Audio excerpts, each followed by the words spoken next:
भाइयों नमस्ते। कुसुम पहाड़ी के चैनल में आपका स्वागत है। आज मेरी कविता का शीर्षक है तुम बोलते क्यों नहीं। जैसे कि आपको पता है कि जब आदमी बुजुर्ग हो जाता तो उसके साथ में क्या क्या क्या कहानियाँ होती है, तो उसी के बारे में मेरी ये आज की कविता है। वह 90 साल का दादा था। वह 90 साल का दादा था, बहू बेटा पोत था पोती वाला था। वह 90 साल का दादा था, बहू बेटा पोता पोती वाला था, परंतु उससे बात करने का समय किसी के पास नहीं था।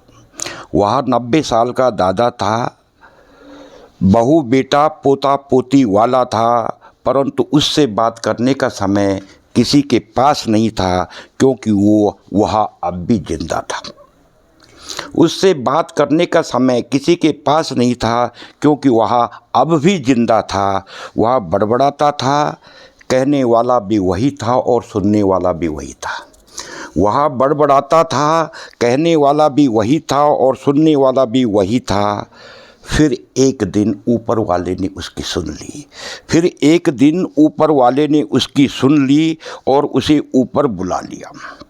फिर एक दिन ऊपर वाले ने उसकी सुन ली और उसे ऊपर बुला लिया। सारे मोहल्ले के लोग दादा को याद करने लगे। सारे मोहल्ले के लोग इकट्ठा हो गए, दादा को याद करने लगे। बहू बेटा पोता पोती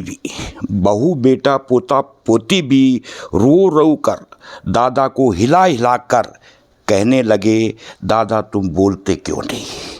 बहू बेटे पोता पोतिया भी रो रो कर दादा को हिला हिला कर कहने लगी, दादा तुम बोलते क्यों नहीं, दादा तुम बोलते क्यों नहीं। अजीब दुनिया है यारो, अजीब दुनिया है यारो, जिंदा आदमी से बात करने का समय किसी के पास नहीं।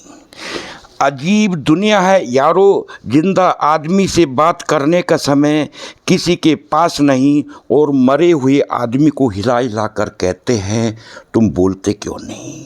अजीब दुनिया है यारो, जिंदा आदमी से बात करने का समय किसी के पास नहीं, और मरे हुए को हिला हिला कर कहते हैं तुम बोलते क्यों नहीं, तुम बोलते क्यों नहीं, तुम बोलते क्यों नहीं। वह 90 साल का दादा था, बहू बेटा पोता पोती वाला था। वह 90 साल का दादा था। धन्यवाद।